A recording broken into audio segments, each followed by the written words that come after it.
Have you seen this? When Charlie Kirk brought out the big guns to demolish the narrative we've been sold around the student loans for decades, this kid couldn't handle the cognitive dissonance that came from Charlie's dose of reality. But that's only one part of it, because this small segment pretty much contains every important argument against the established and traditional education system that exists. And that's why I believe it's the perfect tangent this next clip provides for us to talk about the bitter truth about America's college system inside a rapidly changing world. Your claim is that college is a scam, and I'm not saying it's necessary. You're just saying it's a scam. So you have to disprove that claim right now. So a scam would be that if 10% or 20% of your customers do not get the value of what is being offered. For example, if half define value.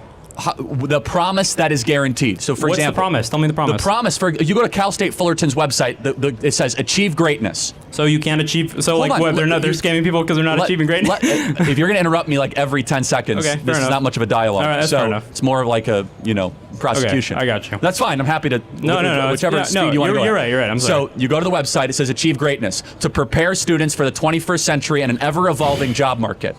According to statistics, half of graduates from this university will end up getting jobs of which they never had to go to college in the first place. They never had to get the piece of paper. They never had to go into debt, and they never had to spend 4 years here. In some sense, Charlie just overestimated how the modern economy perceives the value of a college degree. The Wall Street Journal earlier this year reported what I think is one of the most important comebacks on this debate, which is the startling fact that 52% of college graduates in America are working in jobs that have nothing to do with what they're majored in for their degree. Now, does that make college sound like an outright scam, as Charlie puts it? I don't know, but I think about that number again, and you'll be forced to have a second thought about whether the traditional student loan path to a degree is really set out for the best possible outcome for the students. It's a path you can probably relate to, but try to put yourself in the shoes of a young 17 or 18-year-old that has just finished a high school. It's that age when a lot of young people have hardly even figured out the long-term consequences of their actions, that they've chucked into a system of debt. The average age that people completely pay off their student loans is around 45, which is nearly 2 whole decades after having a significant chunk of their income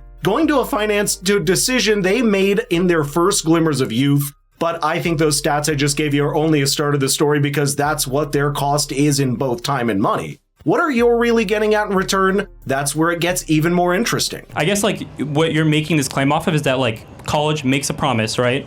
That you are going to be able to use your certificate that you get from the school in your future job, right? That's the claim that you're making, from what I'm aware. One of several. Right? I wrote a whole book about why it's a scam. But I'm just talking about what you're saying in front of me, That's correct. So there's a promise made to a consumer, a big amount of money borrowed, and that promise is not fulfilled far too often. I would say 30 to 40% of the time minimum, 50 to 60% of the time. Okay, so what you're saying right now is, because I asked you, I said, where do they specifically say that you are guaranteed a job, right? Because that's what you're saying. Hold on, it's embedded in the experience. Anyone, is somebody here because they think their life is going to be worse because they go to college? Definitely not. Okay, the expectation of borrowing hundreds of thousands of dollars, tens of thousands of dollars, potentially hundreds of thousands of dollars, is I'm betting on myself to enrich my future. That's the whole idea why they're here. And here's the difference. Even if you grant that the traditional education system doesn't promise or guarantee good future employment, the mere fact that it doesn't operate in a genuine and competitive free market means the education system is trying to have its cake and eat it too. For example, the federal student loan program makes a whopping 92% of all student loans in the country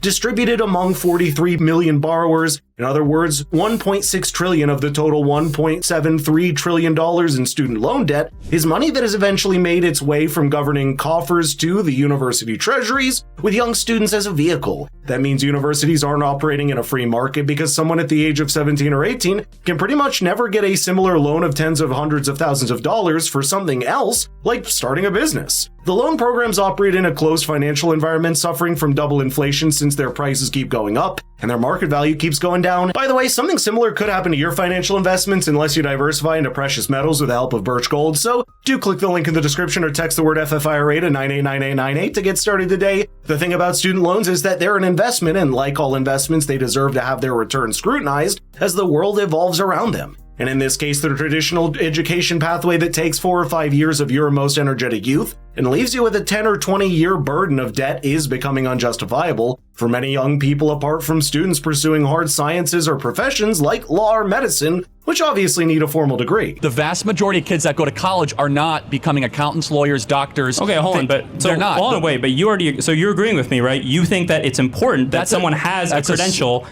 to do an accounting job, right? But that, of course, but okay, so hold on, wait. So that's we agree a with that, sliver right? of the reason why people go to college. Hold on. You don't have, I'm not talking about a sliver. You said college is a scam, right? I do. The I'm holding you to institution that. is that. You said college is a scam, right? Yes, and of your own course it is. value criteria was that people couldn't get a job out of college, and you're literally saying that you can get a job out of college for being an accountant. Let me make the shirt even more specific. Okay. College in its current form that affects the majority of students at the majority of colleges, not counting the sliver cases of doctors, nurses, lawyers, accountants that are able to avoid left-wing parasitic ideology, is a scam. So like the majority of people that come out of college. But that doesn't make a good t-shirt, man. I think discussions like this do need to be particularized. The student loan programs we're seeing today have only existed after the National Defense Education Act of 1958. The word defense there is important because student loans came about in the Cold War as a response to the space race and the technological war with the Soviet Union. America could not afford to have millions of students miss out on higher education just because they couldn't afford it, because it needed all the brainpower it could get. Opportunities for self-education were very limited, unlike today. The dollar was not as inflated as it is today, and people could hold out hope for a good return and stable job as a result of that investment. All of those things have flipped on their head today as old ways of education crumble and many new ways of learning take their place. And companies are realizing that with names like IBM, Google, and even Delta Airlines dropping their degree requirements for many job positions, even if you don't want to go as far as calling it an outright scam, it really is interesting how the traditional education system, with the student loan programs almost always in a natural blend of free market capitalism and socialized education. It privates the gains and socializes the financial burden for it, and if all that happens, even more than half of the people don't even have use for the education it provides in their employment, that does at least call for a rethink of how education in this country is going to work in the future. You kind of conceded already that parts of college are not a scam, right? Well, it depends what you, again, but the parts that are you to read my book. But the parts that, I'm not going to read your book. Listen, I'm talking to you. Then you're not arguing in faith. Come on, listen. I'm arguing because I'm talking to you right now. I want to know what you're saying. I don't give a about your book. I don't care about your book. I just want to hear what you're saying to me right now. So here, listen. Hold on. Sorry. You're getting a little upset. I'm this telling you, I'm not communications getting course upset. you talk about in college, you probably haven't learned very much about like how to publicly speak effectively. First rule of communication: don't swear at the person you're talking to, and don't get really I'm upset. not swearing at you. So you're kind of proving the point that college is a scam, kind of by you making a fool of yourself in front of everybody. So you should go demand your money back from that communications professor. So you almost saw it coming with that cursing as the student gets worked up trying to defend a system despite the hard facts. You can think what you want about that, but the mere conversation is one that certainly deserves to happen. In a world that's evolving as rapidly as it is, it's interesting how the education system is still archaic in comparison in both its methods and objectives, as economies and employment become more decentralized than ever with the rise of things like the gig economy. Perhaps a similar decentralization needs to happen with how young people are prepared for those jobs. The starting point of that may be to prevent the 20-year trap of student loans that too many people find themselves in after graduating and moving into the job market.